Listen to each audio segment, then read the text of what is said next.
Triumph claim that their latest iteration of Street Triple 765 RS sets the benchmark for the best performance naked in its class. Do we agree? I'm going to talk you guys around the bike and we'll find out.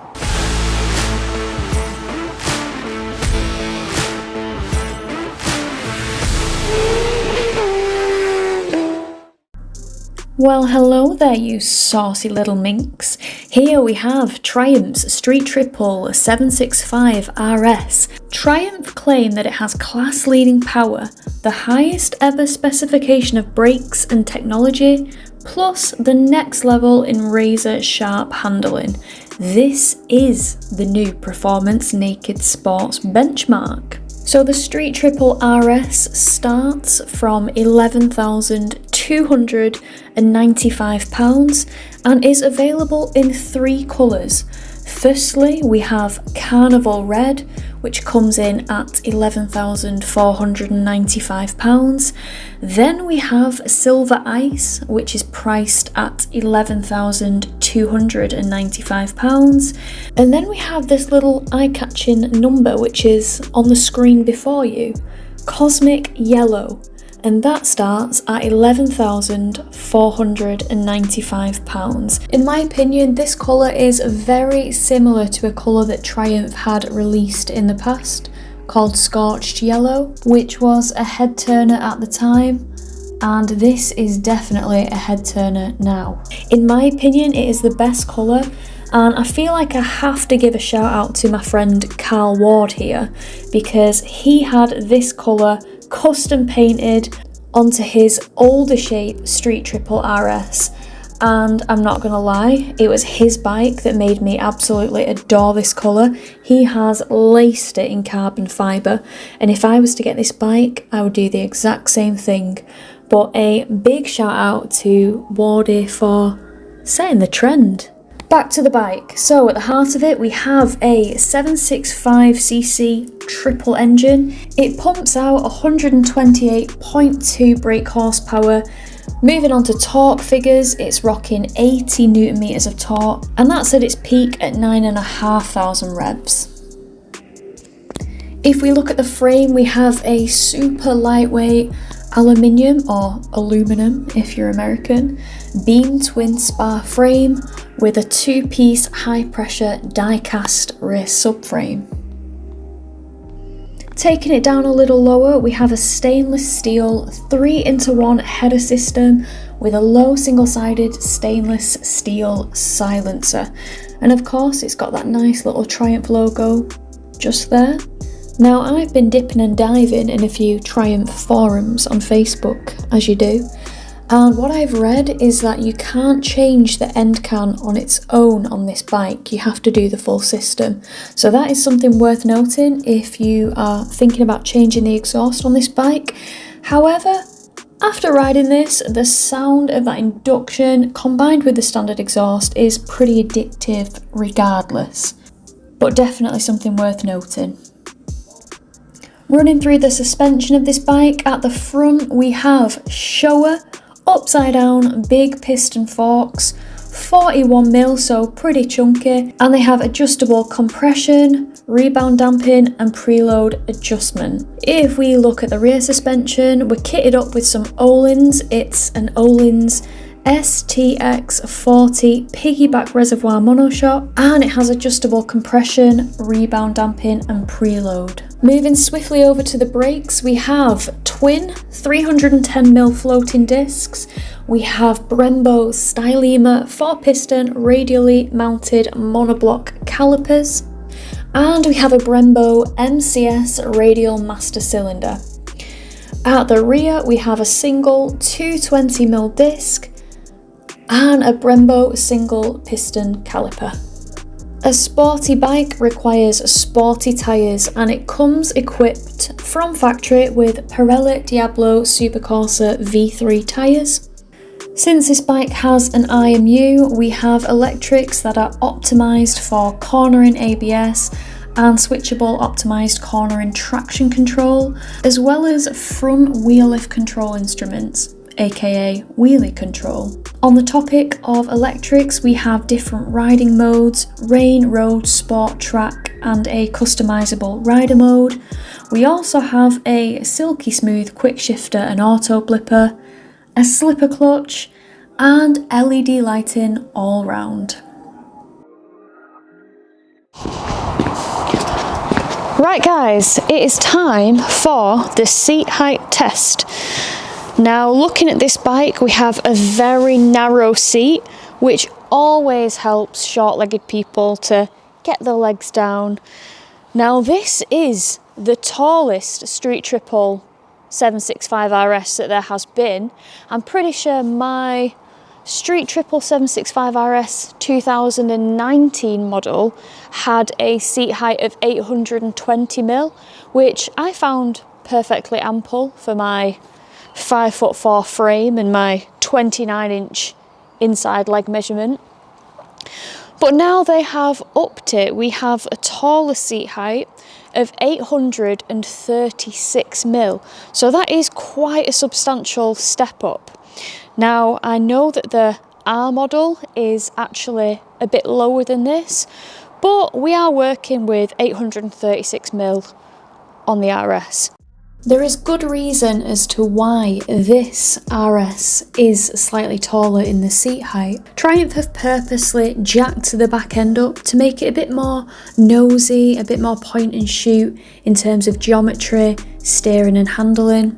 If the seat height of 836mm is enough to put you off, fear not, because Triumph do offer a low seat option.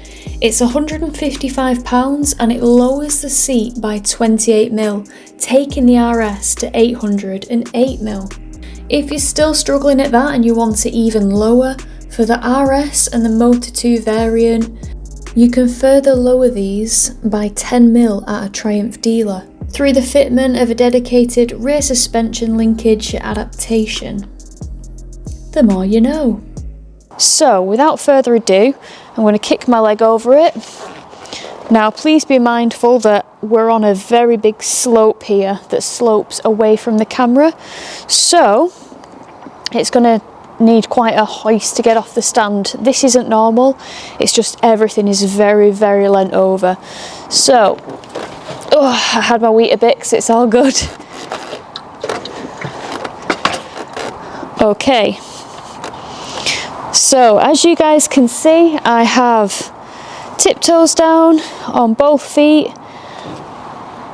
The foot pegs are in a really nice place because they are quite sporty. They are set a bit further back, which is always great for when you're stopping and putting your feet down. But again, as you guys know, as long as I have got one foot down, then I'm not too bad.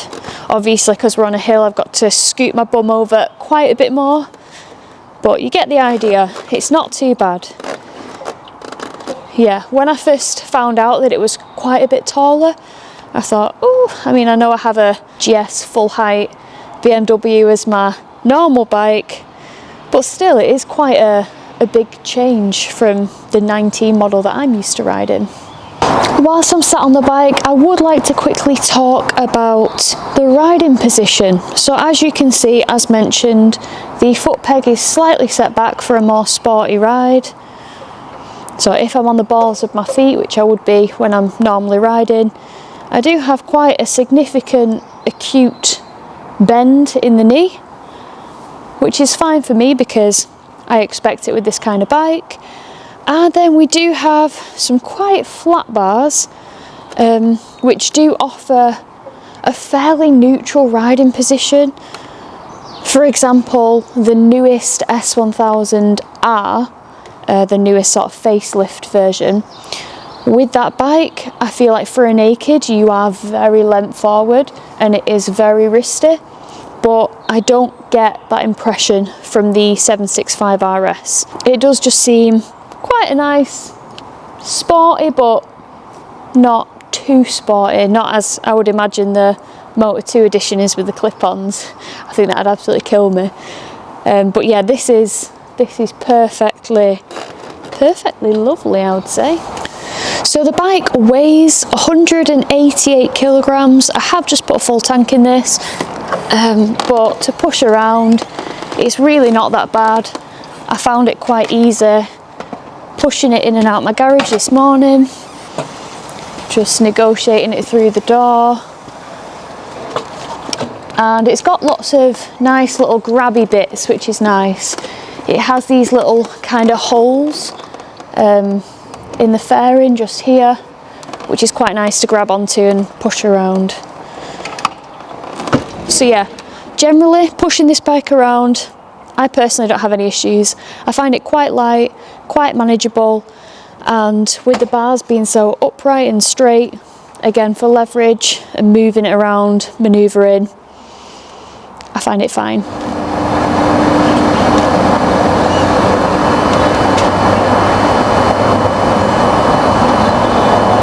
Okay guys, so we're going to take a quick look at Triumph's 5-inch TFT display.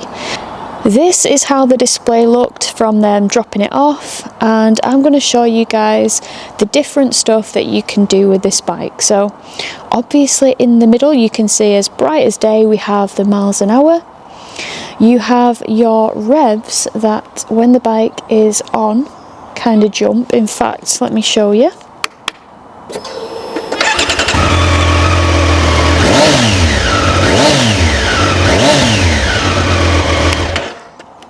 So you have the revs along here, and the colours basically represent what you are revving it to.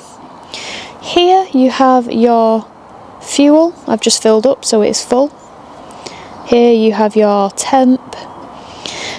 Here you have a nice big gear indicator in the middle, and underneath that it tells you what mode you're in.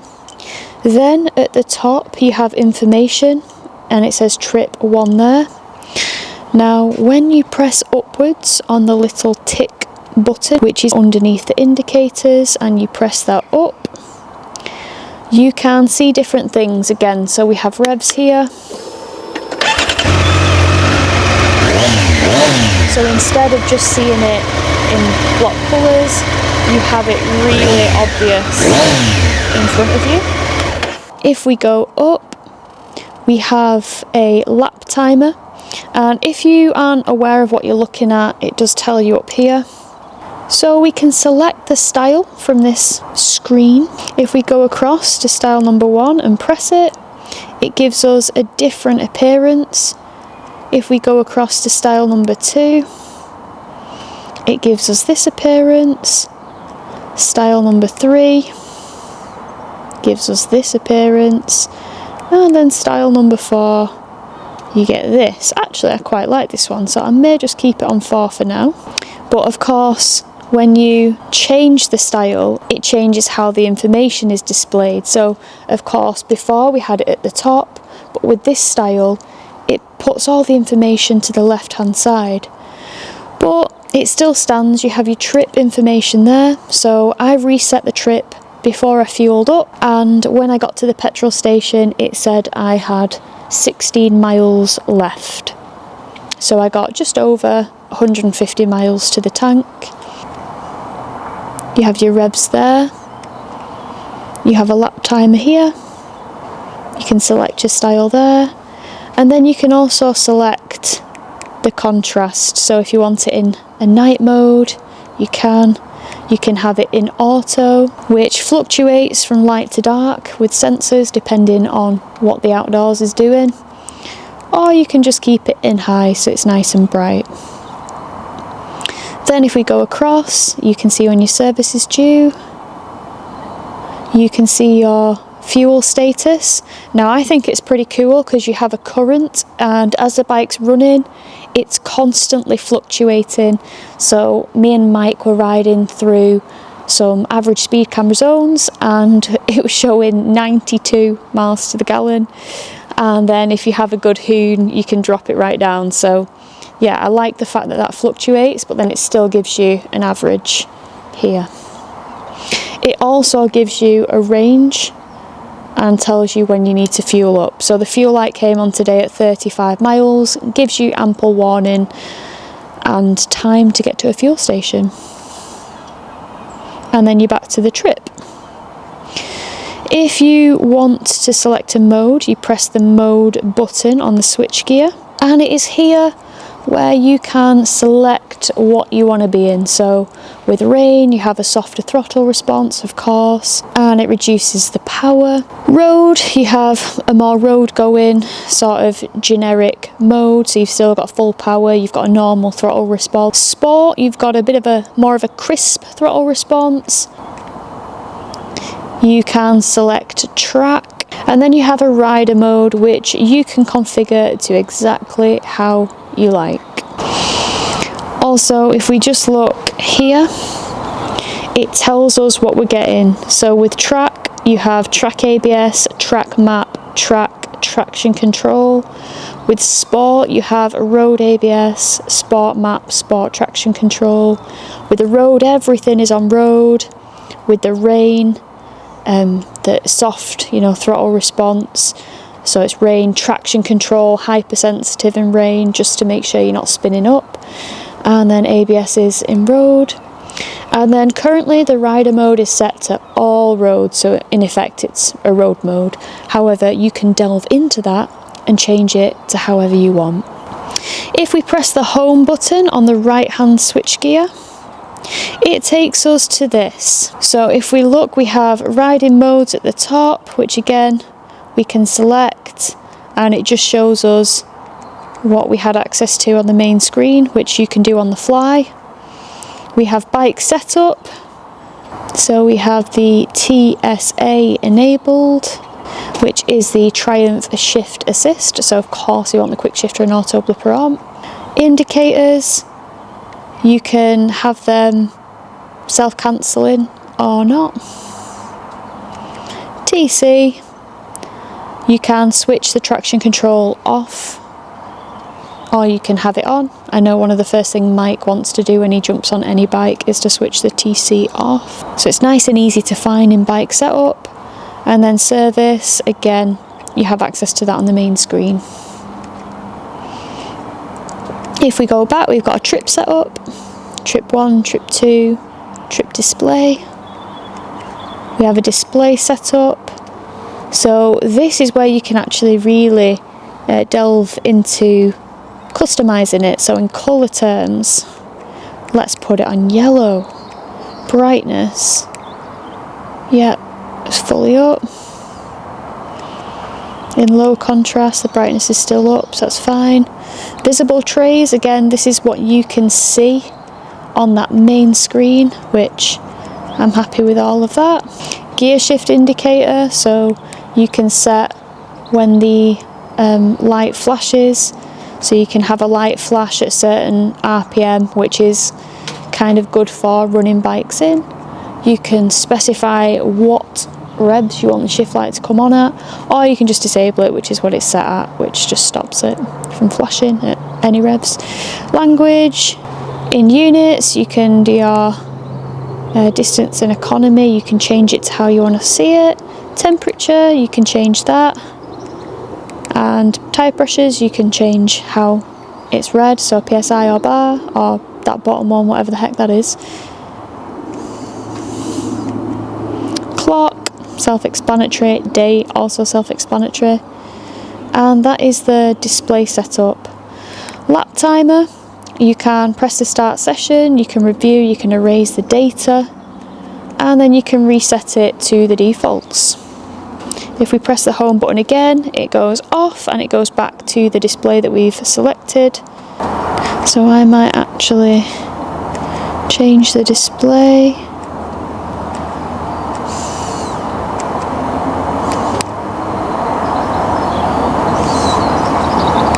I think I'll have it in style 1, and I think I might have the contrast so it looks aggressive, and then because we selected yellow, we have yellow, which just ties in nicely with the cosmic yellow. Then when we switch it off, it looks like that. Guys and girls, I hope you have enjoyed this little walk round of Triumph's Street Triple 765 RS. Now, I'm going to insert a little clip, because obviously I have rode this, I didn't just teleport here, of some initial impressions, just to wet your whistle, whet your appetite about what's going to be in the next vlogs in terms of first impressions. I don't often say this about many bikes, but Triumph, take my money. Take my money. I'll have a yellow one, please. Oh, now it's national time.